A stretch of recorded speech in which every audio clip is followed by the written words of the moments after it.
প্রিয় একাদশ শ্রেণীর বন্ধুরা, আমি কল্যাণ চলে এসেছি তোমাদের জন্য সম্পূর্ণ নতুন একটি ভিডিও নিয়ে। আজকের এই ভিডিওটিতে তোমাদের যাদের জিওগ্রাফি সাবজেক্ট রয়েছে সেই জিওগ্রাফি সাবজেক্টে প্রথম সেমিস্টারের সাজেশান নিয়ে আজকে আমরা আলোচনা করতে চলেছি।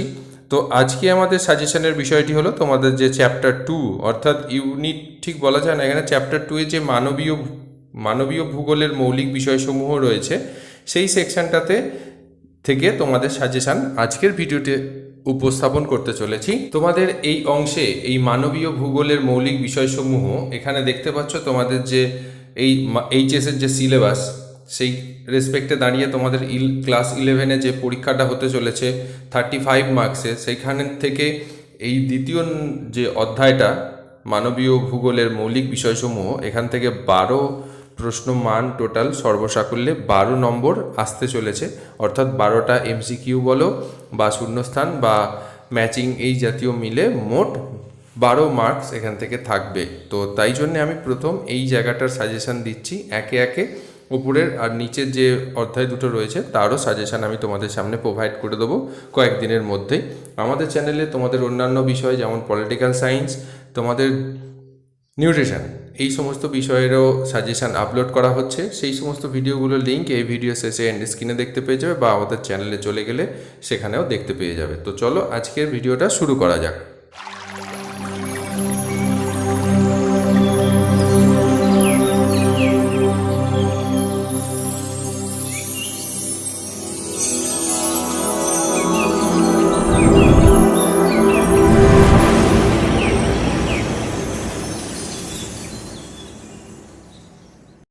তোমাদের প্রথম প্রশ্নটি রয়েছে, নব্য নিয়ন্ত্রণবাদ কথাটি প্রথম কে ব্যবহার করেছিলেন? অপশন এতে আছে র্যাটজেল, বিতে আছে এলেন সি স্পেলসল, তারপরে সিতে রয়েছে ত্রিস্টেলার আর ডিতে রয়েছে গ্রিফিথ টেলার। এই চারটে অপশনের মধ্যে সঠিক উত্তর হচ্ছে অপশন ডি, গ্রিফিথ টেলার। পরের 2 নম্বর প্রশ্নটি রয়েছে, অস্থির পৃথিবী ও বিরামহীন মানুষের মধ্যে পরিবর্তনশীল সম্পর্কের অধ্যয়নই হল মানব ভূগোল। উক্তিটির প্রবক্তাকে? অপশানগুলো রয়েছে র্যাটজেল, এলএনসি সেম্পল আর কান্ট রিটার। এই চারটে অপশনের মধ্যে সঠিক উত্তর কোনটা হবে? সঠিক উত্তরটি হবে অপশন বি, এলএনসি সেম্পল। এই যে চারটে অপশান তার মধ্যে সঠিক উত্তর অপশন বি, এলএনসি সেম্পল। এই ভাবে আমি তোমাদের সামনে প্রশ্নগুলো এমনভাবে উপস্থাপন করছি, যদিও পড়া হয়ে গিয়ে থাকে তোমরা তোমাদের নিজেদেরকে টেস্ট করতে পারবে যে কতটা মনে রয়েছে। 3 নম্বর প্রশ্নটা রয়েছে, প্রকৃতির দ্বারা অভিযোজিত মানুষ কথাটির অর্থ কী? নিম্নমাত্রার প্রযুক্তির উন্নতি, উচ্চ মাত্রার প্রযুক্তির উন্নতি, মধ্যম মাত্রার প্রযুক্তি উন্নতি, আর এগুলির মধ্যে কোনোটিই নয়। সঠিক উত্তর হবে অপশান এ, নিম্নমাত্রার প্রযুক্তির উন্নতি। পরের প্রশ্নটি রয়েছে, আধুনিক মানবীয় ভূগোলের জনক কাকে বলা হয়? হাম্বোল্ড, রিটার, র্যাটজেল, এগুলির মধ্যে কোনোটিই নয়। সঠিক উত্তরটি হয়ে যাবে অপশান সি, র্যাটজেল। পরে 5 নম্বর প্রশ্নটি রয়েছে, অর্থনৈতিক ভূগোলে মানুষের বিভিন্ন অর্থনৈতিক ক্রিয়াকলাপের ওপর পরিবেশের প্রভাব আলোচনা করা হয়, এ কথা কে বলেন? V Anuchin, Huntington, Zimmerman, Ellen C Semple. এই চারটে অপশনের মধ্যে সঠিক উত্তরটি হচ্ছে অপশান সি, জিমারম্যান। তো বন্ধুরা, আমাদের ভিডিও যেটা চলছে সেটা যদি একটু উপকারী বলে মনে হয় তাহলে অবশ্যই একটা লাইক করো। তোমাদের একটা লাইক অনেক অনুপ্রাণিত করে আমাকে ভিডিও বানাতে। চ্যানেলে নতুন হয়ে থাকলে চ্যানেলটা সাবস্ক্রাইব করো, ভালো লাগলে বন্ধুদের সাথে শেয়ার করো। চলো পরের প্রশ্নটা দেখে নেওয়া যাক। পরের প্রশ্নটি রয়েছে, সেবা ক্ষেত্রের কাজকর্মে নিযুক্ত কর্মীদের কি বলা হয়? মানে কালার, তাদের পোশাকের কালার কি? লাল পোশাকের কর্মী, নীল পোশাকের কর্মী, সাদা পোশাকের কর্মী আর গোলাপি পোশাকের কর্মী। সেবা ক্ষেত্রের কাজকর্মে নিযুক্ত কর্মীদেরকে কোনটা বলা হয়? তো এখানে সঠিক উত্তর কোনটা হবে দেখে নিই আমরা। সঠিক উত্তরটি হবে গোলাপি পোশাকের কর্মী। এমন বিভিন্ন আরও পোশাক রয়েছে, প্রত্যেকটা যে কটা বাকি অপশানে রয়েছে এছাড়াও অনেক কালারের পোশাক রয়েছে। এর মধ্যে থেকে পরীক্ষায় আসার একটা সম্ভাবনা প্রবল থাকছে। তাই আমি তোমাদের সামনে প্রত্যেকটা পোশাকের কোন ক্ষেত্রের সাথে যুক্ত সেইটা নিয়ে একটা ছোট্ট প্রতিবেদন উপস্থাপন করছি, দেখে নাও। এখানে 5টি সেকশন রয়েছে। তো প্রথমে রয়েছে প্রাথমিক স্তরের কর্মী, এদের পোশাকের রং লাল হয়, লাল পোশাকের কর্মী বলা হয়ে থাকে। এরা যে সকল কাজের সাথে যুক্ত সেগুলো হচ্ছে কৃষিকাজ, মৎস্য উৎপাদন ও শিকার, বনজ সম্পদ সংগ্রহ, পশুপালন, খনিজ সম্পদ আহরণ প্রভৃতি। এই কাজে নিযুক্ত কর্মীদের কাজকর্মে কায়িক শ্রম বেশি লাগে এবং সব কাজই তাদের ঘরের বাইরে করতে হয়। এটা হচ্ছে প্রাথমিক স্তরের যেটা লাল পোশাকের কর্মী তাদের। পরেরটা রয়েছে কালো পোশাকের কর্মী। এটা হচ্ছে এরাও প্রথম স্তরেরই কর্মী, কিন্তু এরা খনিতে কাজ করে, খনি কর্মী বলা হয়। পরের যেটা রয়েছে দ্বিতীয় স্তর, সেই দ্বিতীয় স্তরের কর্মীরা নীল পোশাকের শ্রমিক নামে পরিচিত। এরা যে সকল কাজকর্মের সাথে যুক্ত সেটা হচ্ছে শিল্প ও শিল্প শ্রমিক, যন্ত্রাংশ একত্রীকরণ ও নির্মাণ, বাণিজ্যিক মৎস্য আহরণ, বাণিজ্যিক কৃষিকাজ প্রভৃতি। তো দেখো বন্ধুরা, প্রাথমিক স্তরের যেটা লাল পোশাকের কর্মী তাদের মধ্যেও কৃষিকাজ আর মৎস্য উৎপাদন রয়েছে, কিন্তু যেটা দ্বিতীয় স্তরের নীল পোশাকের কর্মী তাদের ক্ষেত্রে শিল্প শ্রমিক, এখানটার যেটা মৎস্য আহরণ আর কৃষিকাজ, কিন্তু সাথে সেটা বাণিজ্যিকভাবে। পরে যেটা রয়েছে এটাও কমলা পোশাকের কর্মী, এরাও কিন্তু দ্বিতীয় স্তরের কর্মীর মধ্যেই পড়ে। দোকানের মহিলা কর্মীদের কমলা পোশাকের কর্মী বলা হয়।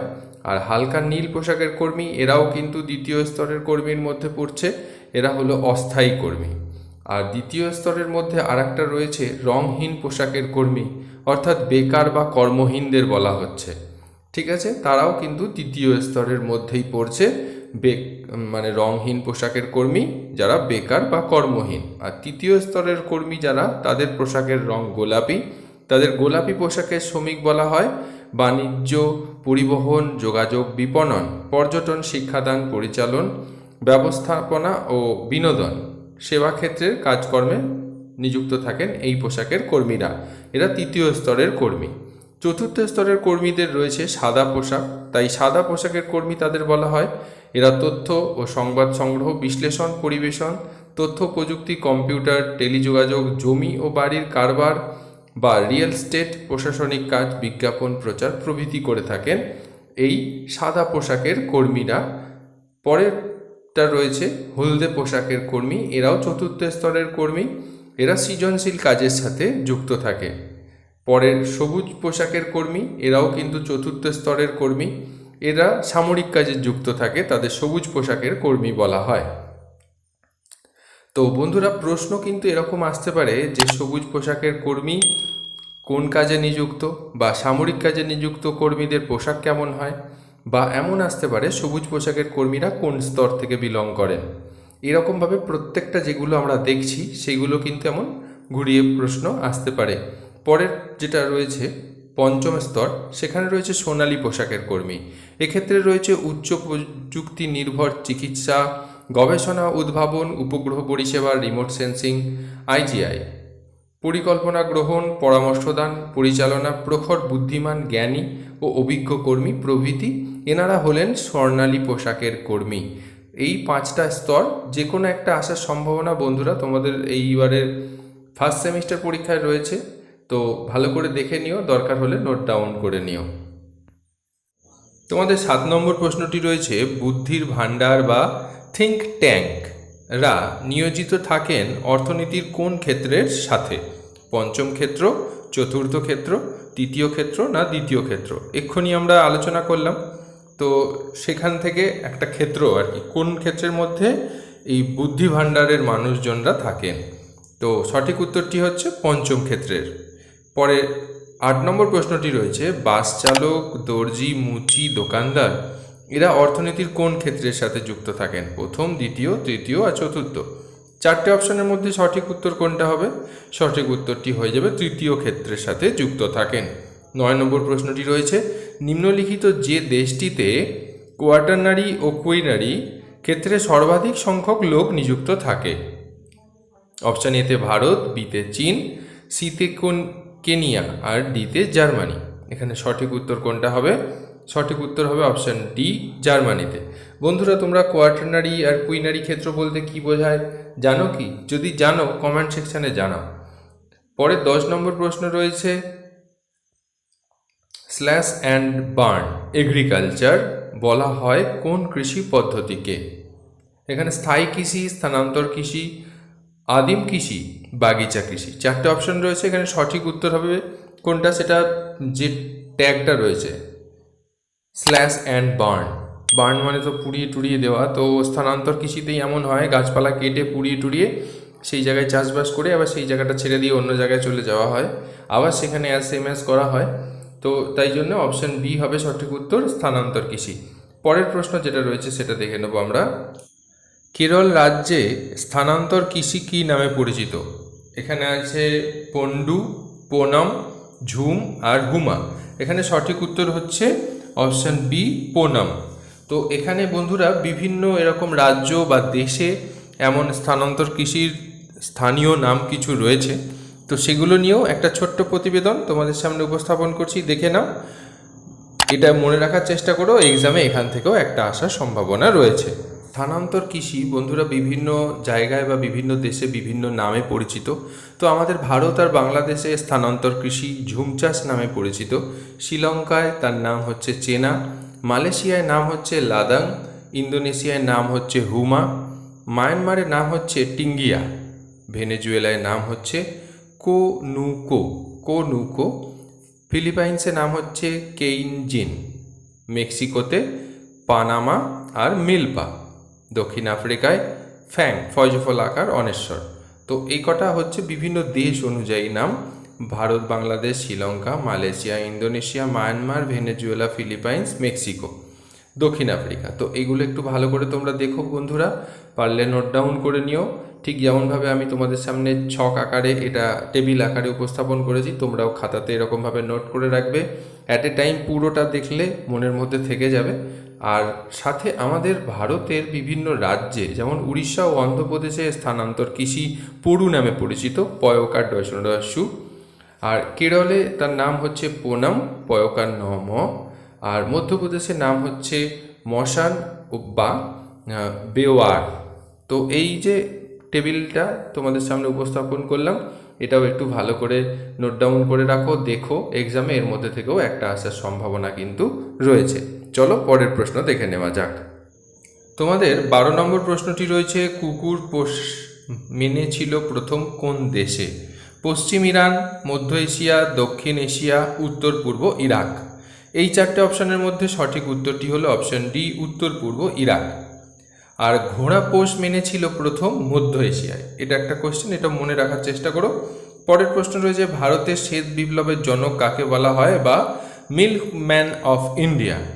এইখানে চারটে অপশন রয়েছে, doctor Verghese Kurien, Norman Borlaug, M S. Swaminathan আর রোনাল্ড রস। এখানে চারটে অপশনের মধ্যে সঠিক উত্তর কোনটা হবে? প্রশ্নটা হচ্ছে ভারতের শ্বেত বিপ্লবের জনক কাকে বলা হয় বা মিল্কম্যান অফ ইন্ডিয়া। সঠিক উত্তর হলো doctor Verghese Kurien, option A. পরের প্রশ্ন যেটা রয়েছে সেটা দেখবো আমরা 14 নম্বরে। পৃথিবীর সবচাইতে উন্নত কার্পাস চাষ হয় কোথায়? ভারত, পাকিস্তান, মিশর আর মার্কিন যুক্তরাষ্ট্র। চারটে অপশনের মধ্যে সঠিক উত্তর হচ্ছে অপশন সি, মিশরে। বন্ধুরা এই প্রসঙ্গে একটা ছোট্ট প্রশ্ন করি তোমাদের, যদি জানা থাকে কারোর কমেন্ট সেকশানে জানাও, যে সমুদ্রের আবহাওয়া বা সমুদ্রের হাওয়া প্রয়োজন হয় কোন চাষের ক্ষেত্রে? পরের প্রশ্ন যেটা 15 নম্বর সেটা দেখব, সর্বপ্রথম সবুজ বিপ্লব কথাটা কে ব্যবহার করেন? M S. Swaminathan, William S Gaud. পরের প্রশ্ন অপশন রয়েছে নরম্যান বোরলগ আর ডক্টর ভার্গিস কুরিয়েন। চারটে অপশনের মধ্যে সঠিক উত্তর কোনটা হবে আমরা দেখে নিই। সঠিক উত্তরটি হবে উইলিয়াম এস গান্ড, গয়াকার নয় ড, কিন্তু স্পেলিংটা ঠিক রেখো। পরের প্রশ্ন রয়েছে, রেটুন পদ শব্দটি কোন ফসলের সাথে সম্পর্কিত? পাট, কার্পাস, কফি আর আখ। এই চারটে অপশনের মধ্যে সঠিক হবে কোনটা? সবাই নিতে পেরে গেছো, উত্তর হবে আখ। রেটুন পদ্ধতি মানে কি যদি জানা থাকে জানাও, নাহলে বলছি শুনে নাও, যে গোড়াটা রেখে দেওয়া হয়, পরে আবার সেখান থেকে নতুন আখ বেরোয়, রেটুন পদ্ধতি। পরের প্রশ্ন রয়েছে 17 নম্বর, সারা বছর ফোটে এমন ফুলের চাষকে কি বলা হয়? পোমাম কালচার, সেরিকালচার, ফ্লোরিকালচার আর ওলেরিকালচার। এখানে ফুলের চাষ বলেছে, ফুলের সাথে যাচ্ছে কোন শব্দটা এখানে? ফ্লাওয়ার, তার জন্যে নাম ফ্লোরিকালচার, অপশান সি সঠিক উত্তর। পরের প্রশ্ন 18 নম্বর, কোন অঞ্চলে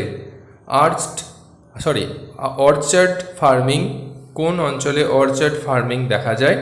ভূমধ্যসাগরীয় অঞ্চলে, রাশিয়ায়, কানাডায়, ভারতে। অপশান এ ভূমধ্যসাগরীয় অঞ্চল সঠিক উত্তর। কোন অঞ্চলে অর্চার্ড ফার্মিং দেখা যায়?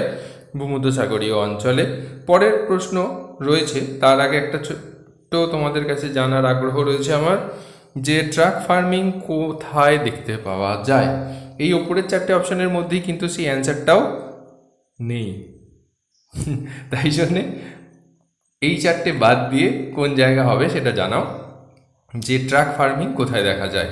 পরের প্রশ্ন, আন্তর্জাতিক আখ গবেষণা কেন্দ্র কোথায় অবস্থিত? ব্রাজিলে, ভারতে, কিউবাতে, চীনে। এখানে চিনির রাজধানী বলা হয় সেই জায়গাটাকে, তো বলতে পারবে? সঠিক উত্তর হলো অপশান সি, কিউবাতে।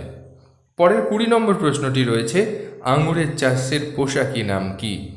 যেমন রেশম মতের চাষকে বলা হয় সেরিকালচার, মাছের চাষকে বলা হয় পিসিকালচার, তেমনভাবে আঙুরের চাষকে কি বলা হয়ে থাকে? এখানে যে চারটি অপশান রয়েছে, ভিটিকালচার, ফ্লোরিকালচার, ওলেরিকালচার আর পুমাম কালচার, এই চারটে অপশানের মধ্যে সঠিক উত্তর হলো অপশান এ, ভিটিকালচার। তো বন্ধুরা, 20টা প্রশ্নের উত্তর নিয়ে আজকে এখানে আলোচনা শেষ হলো। ভিডিওটা যদি ভালো লাগে অবশ্যই লাইক করো, চ্যানেলে নতুন হলে চ্যানেলটি সাবস্ক্রাইব করে পাশে থাকা বেল আইকনটা প্রেস করে দিয়ে আমাদের এই চ্যানেলের সদস্য হয়ে যাও। আর আমরা একে একে তোমাদের প্রত্যেকটা অধ্যায় বা প্রত্যেকটা ইউনিট বেস করে এই বছরের যে ফার্স্ট সেমিস্টারের হতে চলেছে তার সাজেশান তোমাদের সামনে উপস্থাপন করতে চলেছি। এছাড়াও তোমাদের বিভিন্ন সাবজেক্টের সাজেশান ফার্স্ট সেমিস্টারের আমাদের চ্যানেলে রয়েছে, সেই ভিডিওগুলো এই ভিডিওর শেষে স্ক্রিনে দেখতে পেয়ে যাবে। তো আজ এই পর্যন্তই। ভালো থেকো, সুস্থ থেকো, সাবধানে থেকো। আবার দেখা হচ্ছে আগামীতে। টাটা।